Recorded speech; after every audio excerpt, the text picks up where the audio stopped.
Hello, everyone, and welcome back to History's Agenda.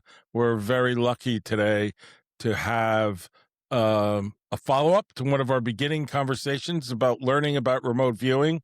And I I have to use the word expert, person everybody listens to, everybody knows about when it comes to remote viewing, and that's Dick Allgire. How are you? I'm very good, Stephen. It's good to be with you. We'll have a great conversation. Yeah. So we're different, total different time zones. So it's afternoon here. So I didn't say good morning. It's almost night, and I know it's morning out by you. Yeah, it's like 4:30 in the afternoon for you. It's 10:30 here in Hawaii. We have what's called a Kona storm, which comes from the southwest, and Mm. it's been days of pounding rain and wind. So I kind of spent unusual weather for Hawaii, I but spent I'm high and dry.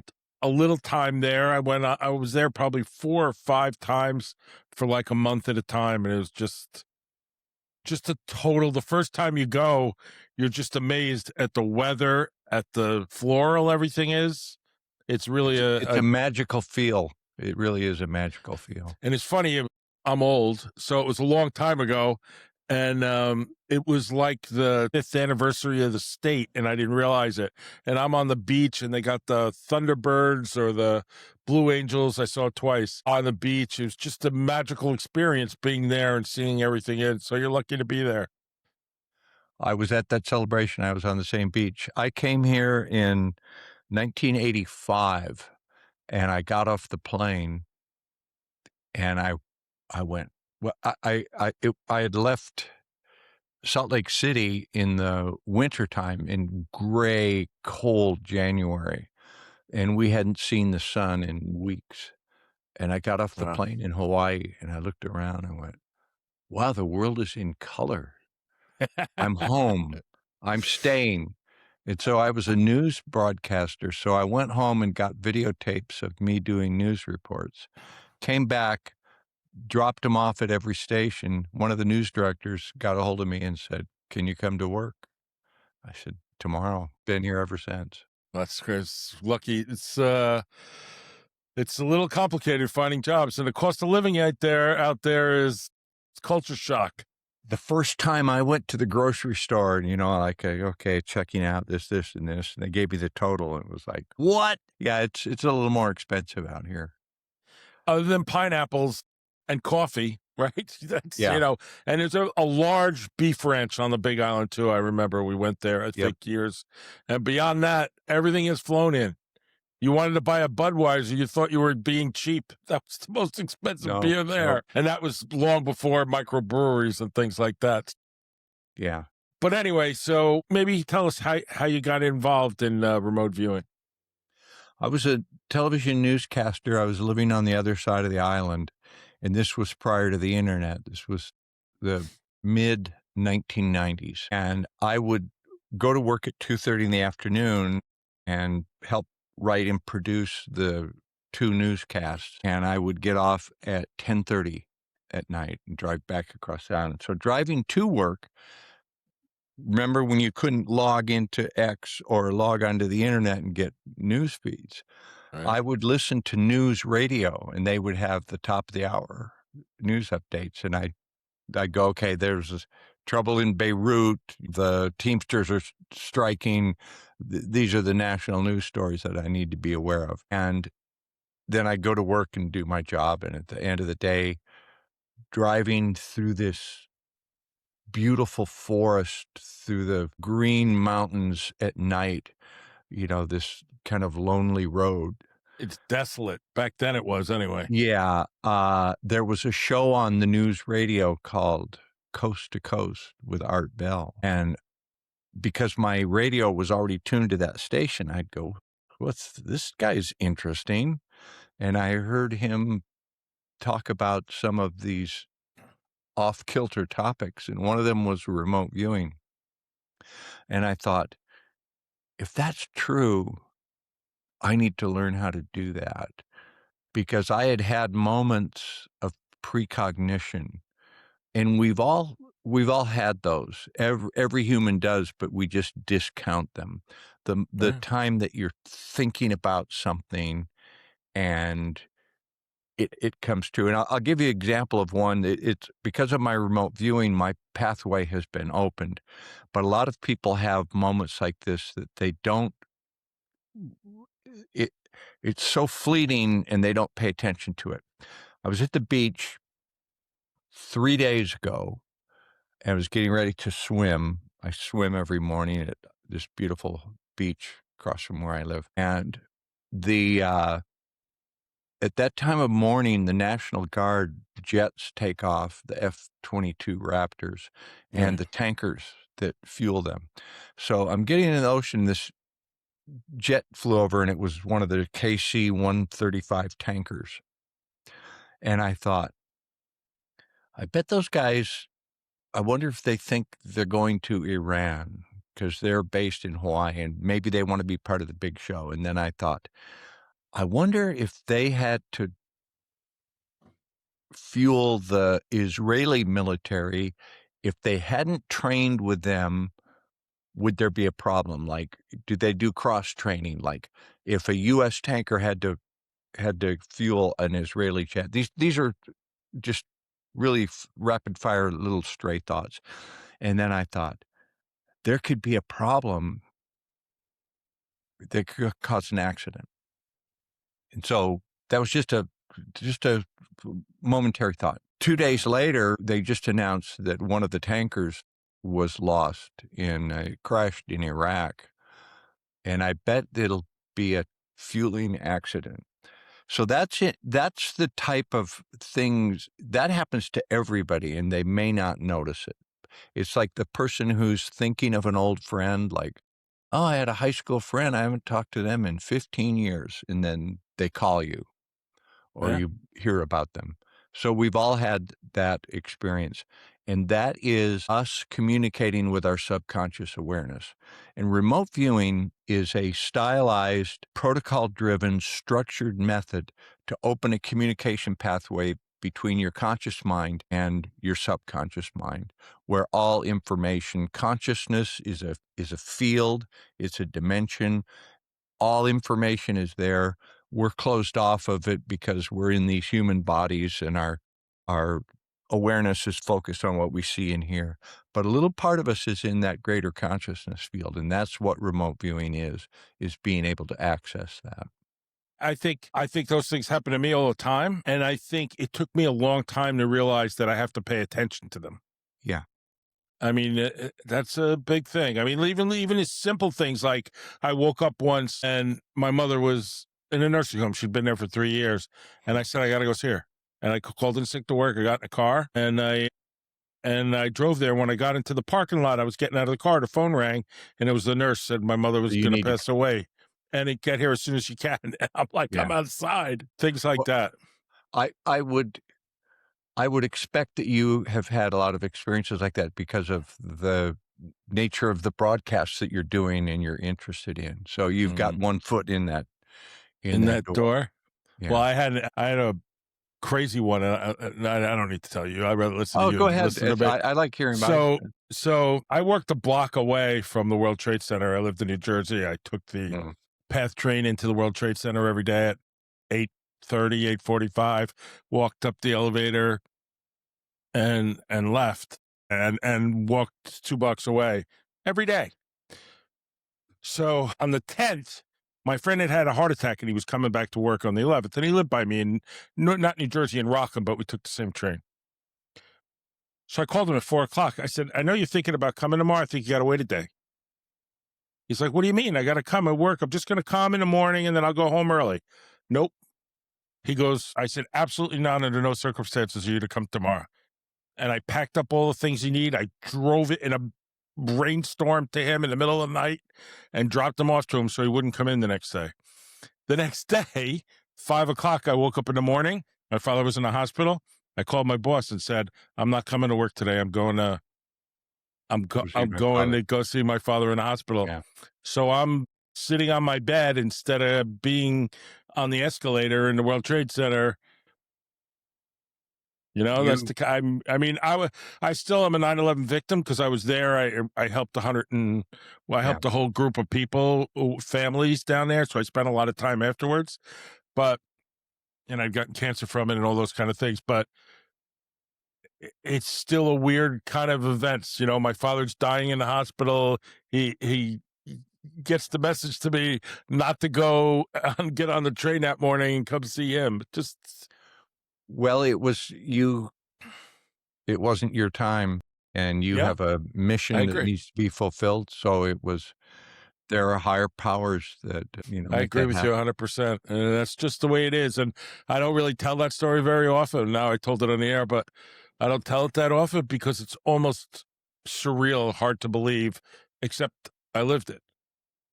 And my ex-wife used to say those things happened to me all the time. I always used to say whatever, but that was, that's one that obviously stand out. Not as much as me not going, because it's almost rational. My father's in the hospital. You decide to go see him, but to go out of my way to stop someone else from going, that was a little peculiar. Yeah. Yeah. Well, that's a good story. Thank you. I believe it. I totally believe it. So you hear these things, and then you go and take some classes. Is that what you did next? Oh, yeah. I was telling my story how I got into remote viewing. That's why we're here. Yeah. Thanks for keeping me on track. It's my So job. I'm listening to Art Bell. I hear about remote viewing, and he interviewed Courtney Brown, and Courtney Brown had published a book, and he started the Farsight Academy in Atlanta, Georgia. So I said to my wife, I want to go learn remote viewing. She says, how much is that? I said, it's like $3,000 plus I got to pay the airfare and hotel. And she looked at me like, you really, why do you want to do that? I said, I just do. And so she approved it. And I went and I trained for a week with Courtney Brown, and it was interesting, but it wasn't as I expected. It was like the method was, there was no viewing. It was like, well, you don't really see anything. You get impressions and you write words. I go, okay. And I exhibited some target contact, and I convinced myself that, yeah, there was something to that. And then I came back to Hawaii, and this was in the summer of 1997. And back in the early days of email, for some reason, somebody sent me an email that said, there's a former military remote viewer named Glenn Wheaton who's going to be giving a lecture at, there's a local consciousness place, a store that sold crystals and Hmm. that kind of psychic paraphernalia. So he was going to give a free lecture. So I went there, and there were about 30 people there. He got up, showed his military ID card, had the total military bearing, and he said, okay, I'll tell you the secret of the universe, the most important thing. The secret of the universe is communication. Everything communicates all the time. And I went, oh, okay, we're getting into some far out philosophy here. But then he spoke about consciousness and just had this amazing credibility and charisma. And he never made any claims about remote viewing. He never tried to show off his own work. He just said, this is, I can show you how it works if you're interested. And so there was a woman that set up classes. They rented a classroom, and he started teaching us. So he came in and he said, okay, gave a lecture.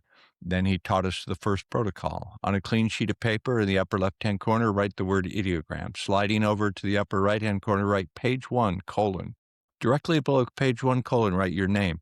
And we're sitting there at desks, and he's barking out these commands, and we're following his instructions, and he gives us a target ID, and he said, okay, I'm going to have you close your eyes and look on a place we call blackboard, where you're going to close your eyes and look up at about a 60-degree angle and focus about where you would comfortably read something. Do that, find your blackboard, write the target ID, open your eyes. When I say go, close your eyes and look for target imagery given the target. And he'd go, stop. And we go, that was like 1 second. I couldn't see. He goes, and he'd say, on a clean sheet of paper, write the word ideogram, write page 2. And he'd go through, write target ID. When I say go, close your eyes and look at target. Go, stop. And we go, okay. And it was step by step. And then he'd show us the picture, and some of us would have actually drawn it. And so I did those classes with him, and he never accepted any money for it. He didn't charge. He wouldn't accept money. I trained with him that way for like many, almost 18 years. Wow. And I still meet with him weekly. I've been training with him 27 years. The methodology that they developed is so dense. There's a lot to it. It's like a college PhD course. What it does is it keeps your conscious mind busy doing these tasks. It gives you moments where you query your subconscious, and you do it in the same way you do it by probing. You make a spontaneous ideogram on a page, and then you touch your pen and you look a certain way, and you do it the same way every time, so that you train your subconscious that by doing that, that's a query, show me the target ID. And it's a matter of doing it over and over and over again. It's like practicing piano or guitar. Lifting And it weights or works. whatever you do, you have to grow, Yeah. right? You have to Yep. read. It would read faster. I was severely dyslexic, so it took me a long time before I was able to taught myself to read in a way that, and now the more you do it, the better you are at it. Yeah. So, Yeah. Well, what's interesting is I was just thinking about this yesterday. I'm a journalist, so I pride myself in proper grammar, proper spelling. Like, it would be very embarrassing when you turn in a script to your editor and you misspell a word.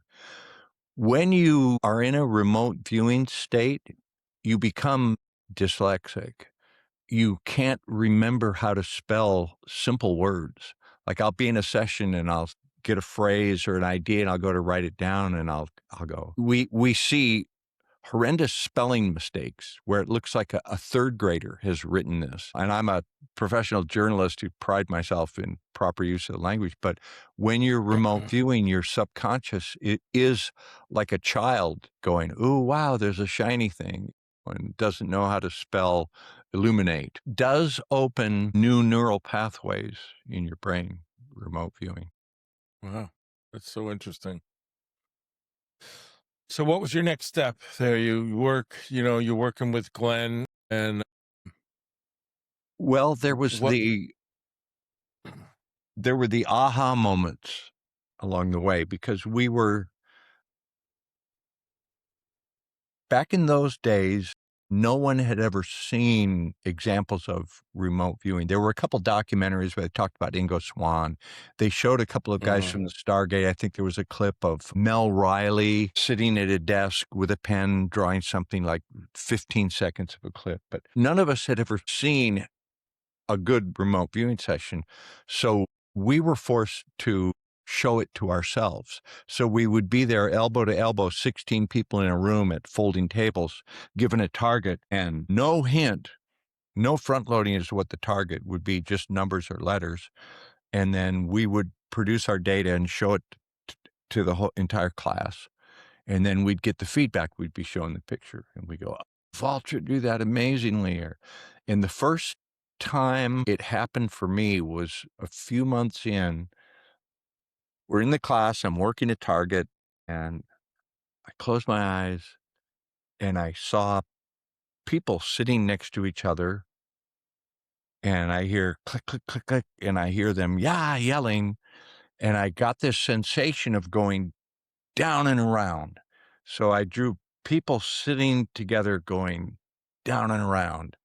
And it was just this eerie sensation in this shadowy image. And I turned in that session, and Glenn looked at me, and he shook my hand. He goes, "Congratulations." And he showed me the picture of the roller coaster. And so I went, wow, that works. And so about a year later, we're meeting in class at least once a week, twice a week, doing 3 practice targets and gathering skill. And at one time, he taught us an advanced method where you do a breathing exercise, and you rest your hands against your thumbs like this. Mm-hmm. excuse me. And then Okay. you do a breathing exercise, you come to a complete stop, and you're looking for the target, and you've been working the target for like an hour up to now. And you're supposed to have this little movie event happen. So I was working a target that was on the internet. It was a beaconing target. I didn't know what it was just numbers. And I was at my office. I used to sneak away I worked the weekend news, and I'd have free time, and the station was empty on weekends, so there was an office I'd sneak off to in the middle of the building that was very quiet. And I was doing this session, I was doing this breathing exercise, and all of a sudden, this flickering movie started. It was like I was having this quite vivid dream. And I saw a man, I was looking from above in a gray coat, and he was walking by like men's suits on a suit rack, and he touched one. And over here, he looked at, there was shirts stacked up. And then he just kind of walked through, considered the place, and walked by. It lasted maybe 6 to 8 seconds. And I came to and realized I was at my desk, and I thought, man, that was a funny little dream. I thought, what was that? Was that remote viewing? And I drew a sketch as best I could, like there's suits, there's a man. And I thought, if this target is a guy in a clothing store, that's going to be a mix, because that's what I saw. But why would anybody give that as a remote viewing target? Everybody's expecting Mars, Area 51, Yeah. 9/11, the Assassination, something moon big. landing. But I saw this guy in the store. So I went and clicked on feedback, and it was a beaconing target. And the target feedback was, I'm in Germany at a military PX. I'm on the second floor, and I'm walking through the men's clothing section, looking at men's clothing. And at that moment, the hair on my arm stood up, and, the back of my neck, and I went, oh my God. I went, oh my God, I saw that. And I called Glenn, and I said, Glenn, I saw it. I got it. And I was just blubbering. I could see the guy. And he said, calm down. You're okay. You're all right. Yeah. He goes, what are you doing today? I mean, remember the circumstances of how you did that, and just relax. Yeah. And so I had this moment of not shock, but it was very sobering, because I realized, oh my God, everything we do is recorded and accessible. Like every thought I have, every action I take, it's still there, because that guy walking through the store, he had done that a year or two earlier when he cued that target. So it was that realization that everything we do, say, feel, all actions, it is still resonating in consciousness, and it is accessible. I don't want to use the word Akashic record. I don't use that, but Well, it's so interesting the way you say it. It's like almost like when I listen to you talk about it, like when you trained yourself for remote viewing, that the information was there, but you didn't have the ability to recognize it. And as you taught yourself, you became more aware of these images, or whatever you want to call them, messages, well, I'll put it this feelings. way. Most people have never tried to see across time and space. They go living their life. Like I do presentations. I went to Korea my wife is Korean. So we went to Korea last year, and I gave a little seminar. We had like 20 Korean people with no knowledge of remote viewing. And I put a picture in a envelope, and I said, okay, I'm going to teach you how to put this target ID, how to look at it, and then you're going to do this, you're going to do this, then you're going to look, and you're going to see it. So most people have never attempted that. But if you do actually try it, you'll amaze yourself, because like about 4 or 5 of these people in the Korean class with 1 hour training were able to do that. Now, you can't in 1 hour or 1 week become good enough that it's like watching a DVD. And even for me, I've been doing it 27 years. Many times working a target is akin to working the New York Times crossword puzzle without the hints. Like, it's really hard. It's really tedious. You're sitting there with a blank page, a blank stack of paper and a pen, and you're little by little, you're getting like the first thing you want to know, is it man-made or natural? Is it moving or is it at rest? Is it complex or is it simplex? What's something you hear? Talking, engine sound, tapping. It's tedious and it doesn't always work. Like, sometimes I can spend an hour and get only marginal target contact and no experiential reality. There are other times, and I've not been able to figure out how to make the magic happen other than the protocols. I'm good enough that I'll get some data using the protocols, but sometimes everything aligns, like you're in the right mood, your brainwave state. It's an important target. I did one target one time. It was we do a lot of practice targets that are very known just to prove the skill. So I'm writing the target ID. I'm in a dim room with a red light on, and I'm writing the target ID, and suddenly I couldn't see the page. It was like I was hallucinating, and there was an image forming, and I was like, I got to write the target ID and write my name. And I saw this shimmering image of the Parthenon. And I said, that's the Greek columns on the hill. That's the Parthenon. And then it faded, and I did the target, and that was the target, was the Parthenon. And it came to me as I was writing the target ID in full visual. And that's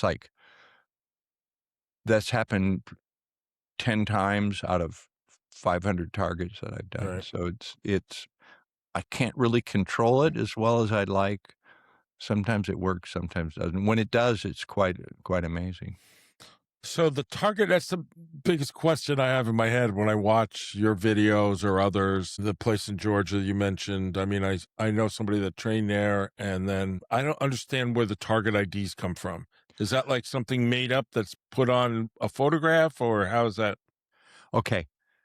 In our method, it's called the targeteer, and the Right, targeteering process is vitally important to the remote viewing. Let's say that you want someone to remote view the White House. right, Okay.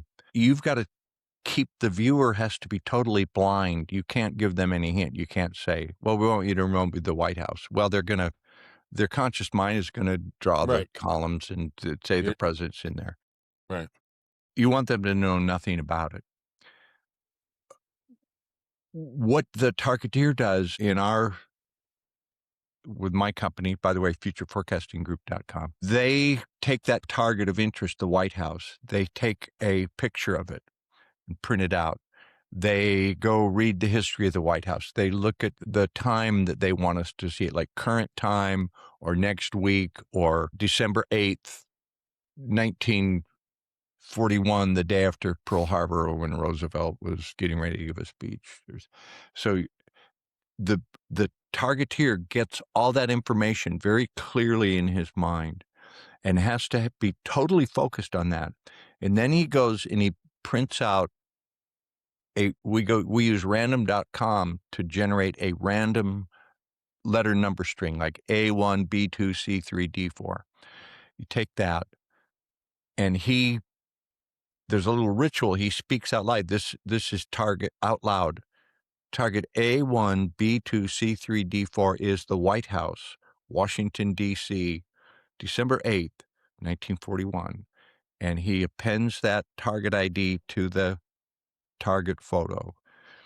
And he associates that in consciousness. So the targeteer is making that random target ID the address of the target. I'll give you the history of how that started. When the government and the U.S. military were developing remote viewing in the 70s, they were trying to figure out how it worked and they were giving demonstrations. So the psychic said, well, go somewhere, like find a place and give me they would give them the geographic coordinates, like 2134 north west. And then they could look on a map and they knew that that was a mountain with a lake and a forest, and the remote viewer would. So they would give them, it was called coordinate remote viewing because they would give them the geographical coordinates. So if they wanted to do a spy facility in the Soviet Union, they'd get the latitude and longitude coordinates and they would give that. And then some skeptics said, well, that's too much information because if somebody was really smart, they could zero in on that latitude and longitude and know that that's going to be in a northern climate, it's going to be cold. And so they decided, well, what if we just scrambled the numbers? Instead of 1428 north, we'll call it 824, change the numbers. And then they said, well, we'll just make up numbers like 8937. So that's the target ID. The target ID is the address. It's a way to talk about the target and file the target away without the remote viewer knowing what it is to keep the blind and double blind protocol. But it has to be like, I don't work targets that some people on the internet say, hey, I got a juicy target, 1836. Well, I have no assurance that that person knows how to properly cue a target and make that association. Some targeteers, remote viewers have favorite targeteers because they trust that that person has done a really strong focusing event where they really made a clear connection Right. between It's it. the foundation of the Yeah. task. I always wondered that because I watched you a bunch of times from the Kota Harahabi Yeah, and Hammurabi. whatever. So Yeah, we keep a really pristine chain of custody. Like, I don't know who picks the targets, but the targeteer will have a record of when that target was suggested, the Hammurabi stele.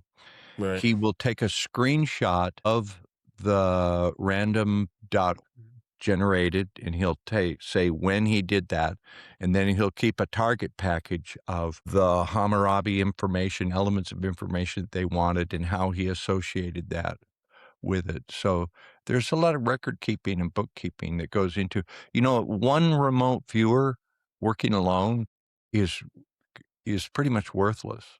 You can't just like learn remote viewing. You can't do it on your own. You need a team. It works best if you have 2-3 remote viewers working in concert, and you need an administrative level behind the remote viewer to pick targets, to do analysis, and to do the targeteering. Yeah, even self-verification. I mean, how do you do that if you're doing it all yourself? It's impossible. Yeah, there are, and that's something my teacher Glenn was very good at, was developing remote viewers and keeping an organization where they can work together with other viewers and keep honing the skill and have a support background. Because a lot of people take a remote viewing class and they go do it for 1 week and they go, wow, that's amazing. I drew the lake and I drew water, and the rocket launch, and I drew this thing with fire coming out of it. And they do that and they amaze themselves, and then they go back home and there's nobody to play with. They don't have any playmates. So It's the way it works. So, how did you get to where you are now with your future forecasters group? Daz Smith and I, this is an interesting story because Daz Smith is of a different school of remote viewing, and he and I used to argue like cats and dogs on the internet. We would have vicious flame wars, him challenging my methodology and me responding. And he's in England and I'm in Hawaii, and we never met face to face, and we would be pretty vicious. And one day I realized, I thought, God, I'm being an asshole, you can really, on a keyboard, you can really be a prick. And I thought, I'm being a real asshole.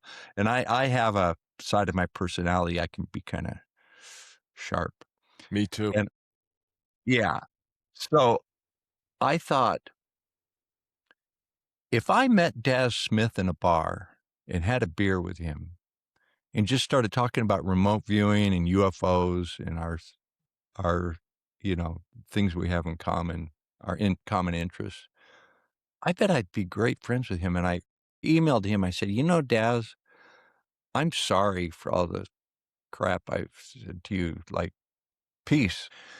And so he and I started working together with Courtney Brown at Farsight. This was about 2010, 2012. We were doing some amazing projects for Courtney: JFK assassination, I saw that one. 9/11, I didn't see that. Hitler, Phoenix Lights, all Hitler, I the was lucky enough to be shown.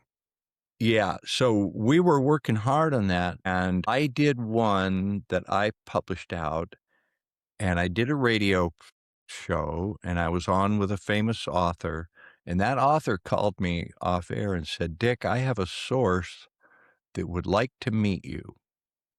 And I go, "Okay, sure, Harry." So we got on a three-way call, and this guy said, "Dick, you did a remote viewing," and he told me the one it was, and he said, "What you described, we know that location, and you got it perfectly. You got the story perfectly. Congratulations." I go, "Well, thank you." He said, "You have essentially self-illuminated." And he said, "We could make a website where people would pay to see your remote view." And I said, "Oh, wait, hold on." My That's teacher dog. told me, keep money out of it. My teacher never, money is the last thing you want to get involved with the remote viewing. Then And that becomes the motivation. I said, "I don't know you. I just met you. I'm sure Harry's a nice guy, but I don't know who you are." And I would be afraid to do it for money because I'd be afraid I'd do it. If somebody gave me money and I did a bad target, and it's not 100%. And he goes, "Oh, okay, that's fair enough. Can we talk sometime? Would you mind talking?" I go, "Sure." So a month later, my phone rings and I look at the caller ID and it's some part of the world. Like, I go, "Oh, these call scammers are coming from everywhere." And I punch it. I go, "Hello." And he goes, "Dick, this is Michael." And I said, "I don't know you. Well, quit bothering me." He goes, "No, I talked to you with Harry." And okay. Yeah. I talked to you last month. And he said, "Have you got a few minutes?" And he started telling me the history of European nobility from a insider's perspective. And my intuitive bells started ringing, and I went, "This guy's connected." And 2 hours later, I've got pages of notes. And he goes, "Yeah, well, interesting conversation. We'll talk again later." And 2 weeks later, he calls me back and he starts explaining how the world works. And it was the beginning of I had maybe 400 or 500 hours of conversation with him. And along the way, he said, "Would you be willing to work some targets?" And by then I knew that I was really interested in this guy. I said, "Yeah, I would." He said, "Well, we'll make a website." And I said, "I need Daz Smith because I can't do it alone. I'll do it with Daz. Daz and I will work some targets for you." "Okay, we're going to send you some targets and we're going to make a website and we're going to get a Patreon." And I go, "I'll do it for the fun of doing the targets, but the Patreon, I don't know."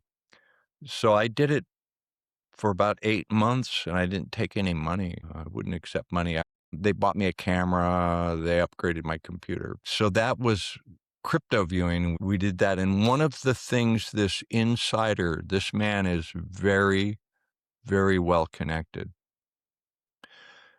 He said, "Dick, they're changing the financial system. We're in the transition to a new financial system. This is going to be the biggest event in human history when everything goes to cryptocurrency because everything in the world is going to be tokenized. You're going to have a digital ID and all money will be digital." And I'm going, whoa. He said, "You need to learn about cryptocurrency and you'll be wealthy." He said, "People with your skill throughout history have been taken care of by the elite, by the kings, and the power brokers. And he said, if you learn about cryptocurrency and invest in that, you'll be wealthy. And so I took him at his word, and I learned about cryptocurrency, and I invested my 401k, and I'm doing pretty well. And that led to Future Forecasting Group. We enlisted Edward Reardon, who would be an interesting guy for you to interview too. Love to. As well as Daz Smith. And then Naeem Vendreas. And now we've got like 3 teams of remote viewers. We do weekly targets. We developed a method of remote viewing cryptocurrency. They said, okay, we want to forecast what's going to happen with like Bitcoin, Ethereum, Litecoin, XRP, all the top cryptos. And I thought, that's not really possible because cryptocurrency doesn't exist. I mean, Bitcoin is just computer code, right? How could you remote view computer code that exists in millions of computers around the world? Or Ethereum, which is essentially computer code with smart contracts. And so we tried to do it by way of associative remote viewing, like if Litecoin goes to $3,000, you will see this battleship. If Litecoin falls in value, you will see the farm, cows in a pasture. And they thought, that'll be easy, like one or the other. So they'd give us this target, and we would be drawn to the battleship because it has more entropy, it has more luminosity. And so we were saying, well, Litecoin's going to 3,000 because we saw the battleship. And we realized that the viewer, if the target is the cow in the pasture or the battleship, they'll be drawn to the battleship because it's flashier. So that was a horrendous failure. So we're doing this for paying customers, and that wasn't good. And so Daz and I thought, how can we do this? We thought, we can remote view the founder of the crypto, like who invented Ethereum and who's running it. What are those people's goals, aspirations? Are they good people or bad people? What's their intent? Will there be friction? Go to the meeting and see what they're like. One of them's going to quit. And that's good data that we got. And then we could remote view the sentiment of the people that hold the token. Like next year, are people that have Ethereum going to be happy? Are they going to be sad? Right. And then we can remote view the logo. And then one day I realized I can see the charts. If I close my eyes, and on a good day, I can see the outline of the charts. Like, yeah, this is going to go up. It's going to go down. This is going to go way up. So we developed a method of remote viewing cryptocurrencies that is fairly viable. And so at Future Forecasting Group, we do economic forecasts, cryptocurrencies, ancient mysteries. We just did a stone formation in Kazakhstan that was interesting that I think is just published today, ffgrv.com. Mm-hmm. We have interesting interviews with that source that gave me all the good information. Remote viewing is the most interesting thing I've ever been involved with. It's like just fascinating, endlessly fascinating, because there's so many interesting targets to do. It's amazing. Have you ever done, before I ask you more about Go ahead, company, ask me your about company. specific targets. I love talking. I can give you war stories all day, Stephen, man. I can. Well, that's good because I got them. Yeah, okay. You want to know about the UFO that I saw? No, I didn't do anything. I believe in UFOs. I don't know what to say. Well, let me talk about UFOs and remote viewing. Okay. I think less than 1% of the targets I've ever done have been UFO targets. I don't like remote viewing UFO targets. I don't think it is the best use of remote viewing. Here's what happens. Remote viewing and UFOs have been joined at the hips throughout time because it's like people that are interested in UFOs are also interested in remote viewing. And people that get into remote viewing say, well, we can use remote viewing to find out the truth about aliens. So it's fringe. Everybody knows all the stories about all the Whitley Strieber was abducted by Greys. Area 51, there's so many stories. Oh, the big-eyed, and they come in the night. And so you give somebody 1 week's training in remote viewing, and they know that their graduation target is going to be the Roswell experience or Rendlesham. Yeah, they're going to get a UFO, and they're going to draw the disc, and they're going to draw the big-eyed aliens, and they're going to go, yay, yay, you were a great remote viewer. You did it, because they just regurgitate all the known stuff, The and none of it programs. can be validated. For me, a more amazing moment for me is when I drew the guy walking through the store looking at men's clothes. I mean, that I literally transcended space and time and provably did it. Whereas you can say, oh, I went to Mars and saw the ruins on Mars. Like, Yeah. yeah, okay, sure you But did. the guy in the walking through looking at the suits or whatever, I mean, that's as blind of an experiment as you're going to get. Who would ever think of something like that? Yeah, I mean, it's not like, something made you think of it. It had to be a direct result. That was the best thing that could have happened to you. yeah, yeah. So, and my teacher, Glenn, always said, you've got to continually do validation targets that can gauge your accuracy, known targets. Like, don't go off into the, like, what is the purpose of the reptilian race in terms of you? That's no, don't use remote. So what targets are you interested in that I've done? John Lennon's assassination. You ever do that? No, that'd be a good one. I We just did. shouldn't. Yeah, now that you've said it to me, I can't work it for like 6 months to a year. Like Me and my big mouth. I had lunch with a guy, somebody pretty well known, and he said, I got this great target I want you to work. And I said, just know who you are. I can't do it. I said, here's what you need to do. The administrative people from Future Forecasting Group, email them, but I can't do it for like 6 months to a year. So I forgot all about that meeting. And like 8 months later, we did a target and they gave us feedback. It was this guy's target. So yeah, John Lennon. John Lennon's. We just did.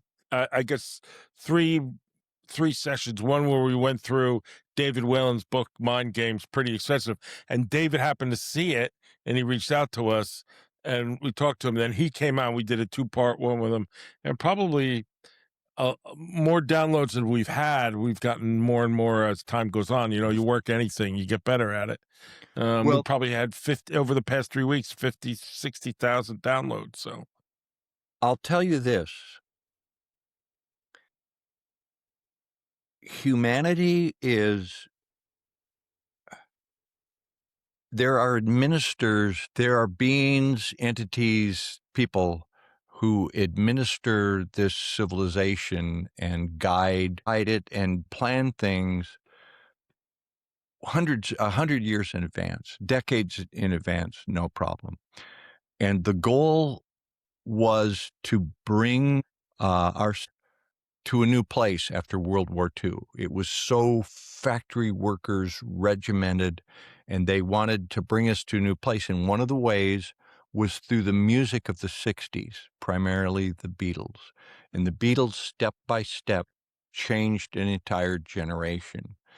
And that didn't happen by accident. That was guided and a lot. I'm a Grateful Dead head. I love Grateful Dead. Bob Weir, what a loss. I was listening to him today. I Was used to that in scuba that? dive with Jerry Garcia. So Did you really? my mentor said, Dick, you like the Grateful Dead? Yeah. He goes, did you ever hear they had a wall of sound? I said, yes.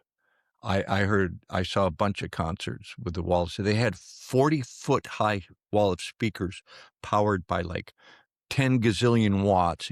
It was the cleanest, most powerful sound system ever devised. It was just an amazing sound system, but it would induce a psychedelic experience. My mentor said, Dick, the wall of sound that was a CIA MK Ultra operation that was designed to give people an ecstatic psychedelic experience using a standing sound wave. They created a sound wave that would literally create a psychedelic experience with the power of the sound waves. So there are there are people behind the scenes.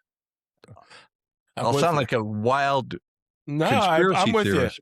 But you know what? You look and nothing happens by accident, right? Yep, yep. And you think the people we believe that are controlling things, evil or good, they're pawns to the powers that be, so to speak. So, I Well, I'll mean, tell you this. People with certain skills within certain faculties, whether it is music, art, science, math, finance, people with exceptional skills are identified early and they're guided. They're nurtured and guided. Yep. so interesting. And that's what it is. And now the other thing I wanted to tell you, obviously, the thing I've been reading more and more about is the Reagan assassinations, if we're talking about assassinations. Well, And these people are essentially drones. So Chapman, it was Chapman and Reagan's guy, I forget his name off the top of my head, but Sirhan's a perfect example. all these guys, they're drones. They're mind controlled. They have no memory of doing it. They're programmed to do That was that. one of the big things. The author of the book that came on Whalen, he said to me, he interviewed everybody. I mean, every security guard, everybody. And he said, when I spoke to Chapman, he said, I believed I shot him in the back. And he said, what do you mean? He goes, well, I have no conscious recollection of it. And that's what I was told. So I'm assuming that's what happened. Have you ever seen the work of Darren Brown? No, I'm writing that down right now. Okay. I've got to bear with me. I got to find this. You're going to love this. Darren Brown. So there's Darren Brown. I need to put my glasses on because I want to tell you a great story, but I want to be able to, Darren Brown, see if okay, it's Derren Brown. okay. And this is on, you can see this on YouTube, and I'll tell you what Darren Brown did. He's a mentalist, and he uses entrainment. He does experiments where he sets up these TV shows, and he did a TV show that took about a year, and they found a person, and they said, we're doing an experiment with you, and the guy was willing, and they said, well, we're going to teach you how to shoot a gun, because he'd never shot a gun. So they take him to a shooting range, and they said, we're going to make you aim better because you need to focus. So what we want you to do is close your eyes and tap yourself on the head 3 times and you'll be a better shot. And then they did a thing where they had a polka dot handkerchief. He hypnotized him and he said, when you see the polka dot handkerchief, you'll tap yourself 3 times and you'll shoot the gun and you'll shoot the person. So they were under the guise of making him a better shooter. They hypnotized him so that when he heard there was a audio cue. I forget, it was a bell ringing or some sound that they induced, and a polka dot handkerchief, and then he would go like this and he would shoot the gun. And they put him in an audience, and they had a famous British actor playing the part, and they had a gun that had blanks in it, but he didn't know it. And this woman came and bumped into him, and she had a polka dot dress on. That was the visual cue. And then they played the sound, and the guy was speaking, and this guy, they show him on camera, taps himself, takes his gun, and shoots the actor. They caused him to assassinate this guy. And they specifically talk about these cases. I'll find the link and send it to you. That'd be great. Yeah. It's so funny that Whalen talks about he saw an interview with the hypnotist that was involved with Sirhan Mm-hmm. and David Chapman, went to see him afterwards. And during this interview, he boasts how he could train somebody. As a matter of fact, he demonstrated it on Sirhan Sirhan when he was Yeah. in jail. He made him think he was a monkey and made him climb all Yeah. over and he says, I can hypnotize someone to do anything. Yeah. The I other mean, this name is is Hinckley. Hinckley, that was the right Hinckley, yeah. name. I mean, Yep. this has been cherry and candidate stuff. I mean, it's so Absolutely. fun. It's so funny because in Sirhan's case, it was a woman in a polka dot dress. So that was Well, that's why Darren Brown actually references that and said, could I recreate some? He said, this is what they claimed they did with Sirhan. He goes, could I do that? And he hypnotized this guy and he used the polka dot dress and he had a woman in the polka dot dress and the guy raises the gun and shoots it. It's one of the most chilling things you'll ever see. It's on YouTube, Darren Brown D. It's funny. There's a great RFK documentary. It's on YouTube for free. I don't know where else it is. I think you buy it, called RFK Must Die.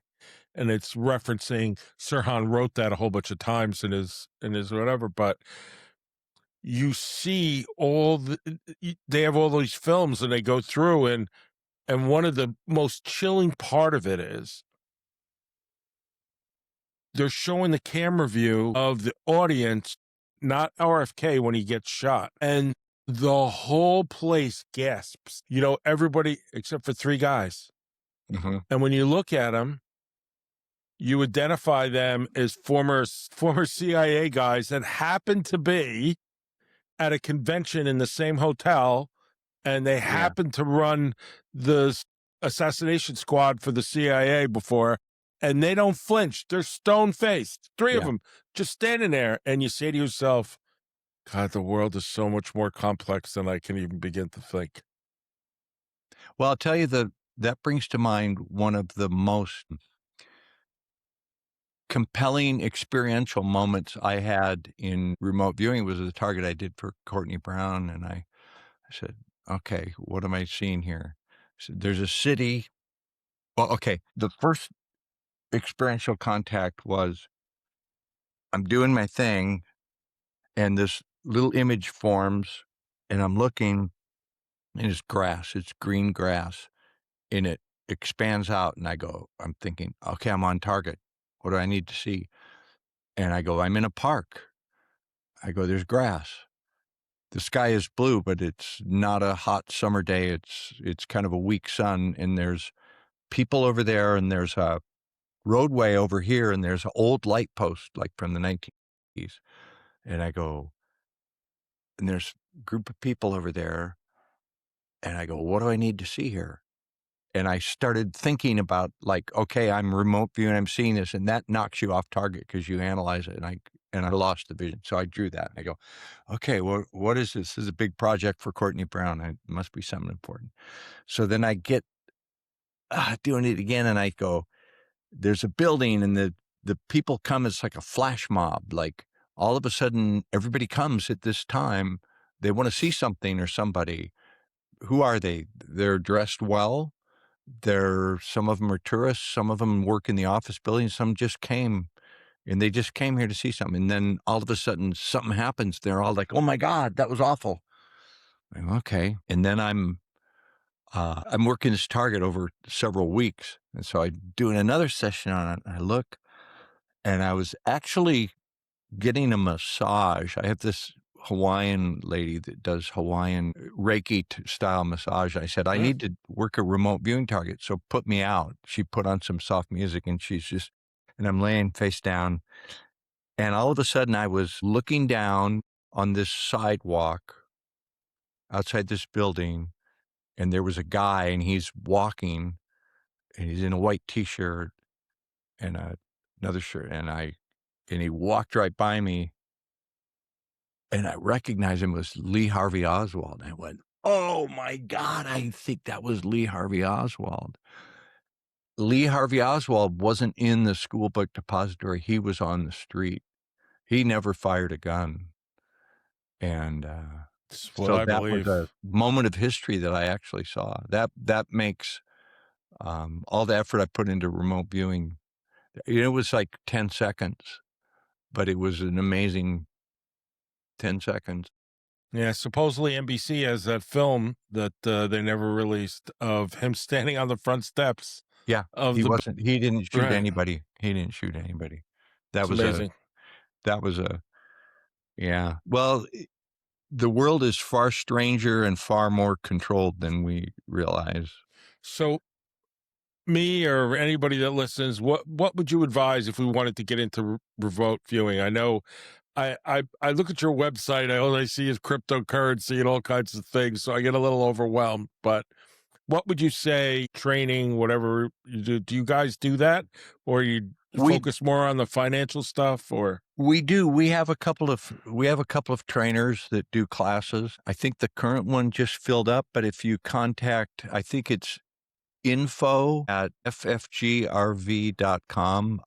My colleague Naeem Vendreas teaches classes, and I have another one of our viewers who is excellent teacher, Brian Boodoo, is also. So we have some instructors. We were offering training through Future Forecasting Group, but um it's not a money maker for us. It costs us money because it's so intensive. If you're going to teach somebody, you need to teach them for like a year. And we just didn't want to charge that much. So there are instructors that I would contact. Yeah, contact info@ffgrv and they'll steer you to somebody.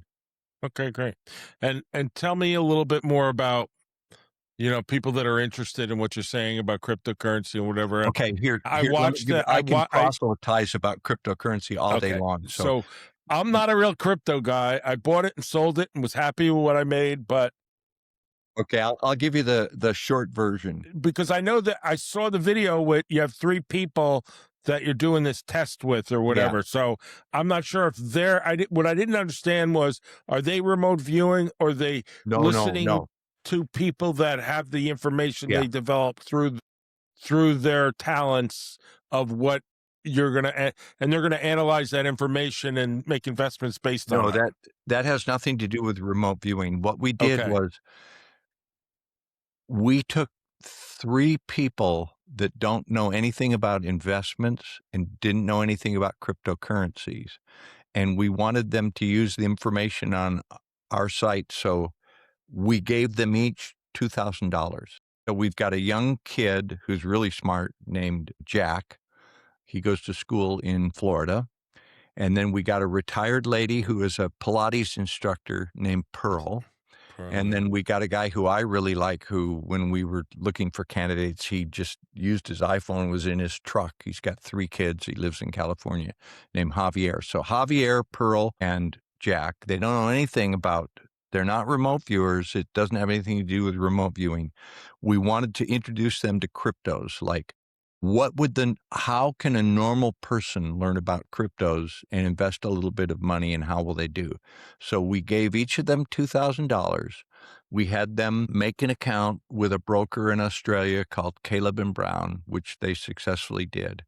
Then they're going to wire that money, and they're going to look at the information that we provide on ffgrv.com we have a list of top cryptos that we invest in.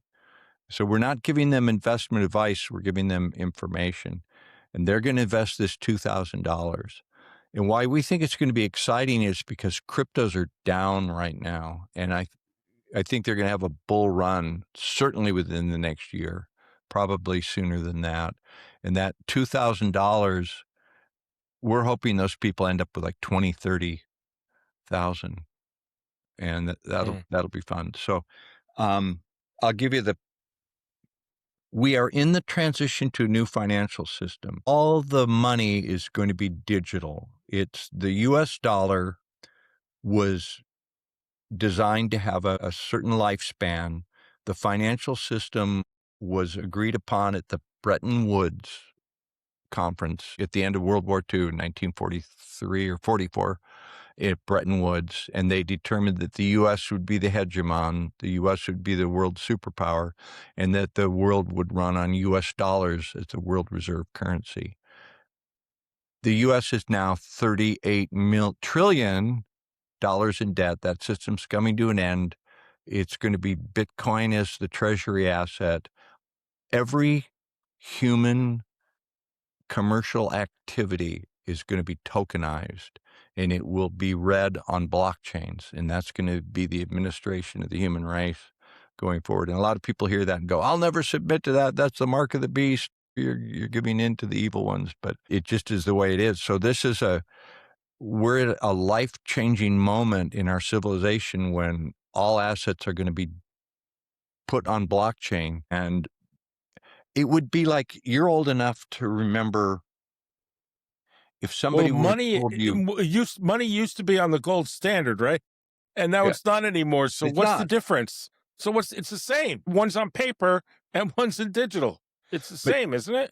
yeah, if somebody would have told you in the 90s, like early 1980s, hey, there's this guy named Bill Gates who makes software, and you'd go, what software?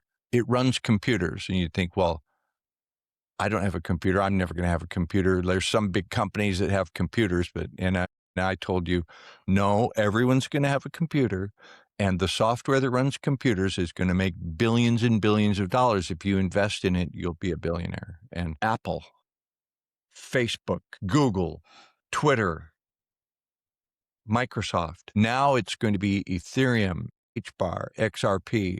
That's going to run the financial system. Everything is going to be run on blockchain. And if you invest in it now, don't take investment advice from a remote viewer and a former newscaster, but if you invest now, you'll make a lot of money. I don't want the burden of having to tell people what to do with their money. Don't listen to me. I agree with you. I mean, I used to run I was a shoe salesman. That's what I did. I was like 18 years old. I didn't go to law school. I didn't go to college till I was 40. I graduated law school. I was 40. Wow. I had a trucking company. I did all this stuff. My dad worked in a factory. My mother worked in a cafeteria. You know what I mean? And Yeah. I just put my mind down. I said, I can do this. Look at these idiots. They're doing it. I can do this. And it changed everything. Next thing you know, I was general counsel to a $6 billion employee pension fund, you know? Let me ask you, which crypto did you invest in? Bitcoin. So you had some Bitcoin. I think you still want to keep some. Yeah, you know what? I lived in a high-rise a Trump building, actually. That's how I met him. Yeah. And the security guards were making money hand over fist. They were buying Bitcoin at nothing. And I made $10,000 last week. You know, like I was like, what's going on? And that's how I found out. I mean, because kids were doing it. Okay, here's my tip. Not financial advice. Don't listen to a retired newscaster, but just an idea that you had that you hope to take advantage of. Excuse me, I was copying there. Okay. The DTCC is the Depository Trust Clearing Corporation. People can look this up. DTCC, Depository Trust Clearing Corporation. They're developing a crypto by the name of Canton, Canton. Canton is currently about 15 cents. The Depository Trust Clearing Corporation certifies, handles, validates all bonds, stocks, derivatives, and securities in the United States. They're going to tokenize the whole system. Trillions of dollars will be tokenized through the DTCC. This token is new, and I might buy a little bit of it. Not investment advice. It's funny because I for a guy like me who knows zero about investments, but my father used to say, who had an 8th grade education. He said, if it's too good to be true, it usually is. That was his point about everything. And everything when Madoff came and tried to get us to take our $1 billion and put it in, and I would be like, nah, only give. You create it. Don't trust anybody. But that's how investments are. And that's your intuition guiding you on that one. Yeah, well, all of them were. I mean, I didn't believe in real estate backed. I was like, doesn't make sense. We have all the money. I Yeah. don't have to take risk. I mean, Yeah. we have a lot of money. We have a lot of money coming in, and we have a lot of money going out, but we have more coming in than going out. So I don't have to worry about, you know, how much money we make. Yeah. So Money is I think it's like a magic spell. I mean, essentially it is. You look at US dollars, there's no gold behind it, like you said. It's just like they just make it up in computers now. Same thing with Bitcoin. Bitcoin is just yeses and nos. It's just a dot or a zero, a plus or a zero. And it's like it's worth $71,000. It's just code. So it's essentially magic. Yeah. yeah, but it is what it is. It's Yeah. currency and it trades and whatever. That doesn't mean you shouldn't make money from it. You know, I always go back to, I always go to the story. I used to run an anti-corruption program where we hunt out organized crime in labor unions in New York and in Washington, D.C. And don't ask me how I think they put me in there because I didn't think I knew anything. That was a mistake. But, that sometimes the system's set up to fail. So I worked with the head of the criminal division of the U.S. Attorney's Office. And the day before, he had deposed John Gotti. And John Gotti said to him, "What are you wasting your time with me for? Go down to Wall Street. You want to go real gangsters and real criminals, go down there." That's a great line. That's a great line. And he said, "I deposed him, but there's something to that, and Yeah. and it's true. I mean, they're all making it up, and then they're taking advantage of the system they create." My mentor told me the whole financial system right now is just modern art. It's just an illusion. It's going to be interesting. We're in really interesting times. It's going to be interesting to see how things unfold. I mean, there's so much friction being induced into the system. Well, we're now looking at a war, right? We're looking at a war, and we have this oil-based, I don't know that much about it, but here's my guess. We have this oil-based economy that's being traded with digited stuff. But now, because that's cut off, if you want to get oil, if you have to come to us, you're going to use U.S. dollars because that's how we operate. And that changes everything. It's brilliant on one level because Trump just took control of all the oil in Venezuela and now Iran, which is the number 1 and number 3 producer of oil, and he's edged out China. But if you look at when we went to war with Japan, the reason Japan attacked Pearl Harbor was they cut off Japan's oil in the early, 1940, 1939. So they were forced to attack. So we've cut off China's oil. We backed them into a corner. Yeah. Is China backed into a corner? Was it meant on purpose to cause World War III? I mean, are they that diabolical? That's a question to consider. I don't know if we'll ever know the answer to that question, but he released oil to Russia. Yeah. Which has got to piss China off even more. Yeah.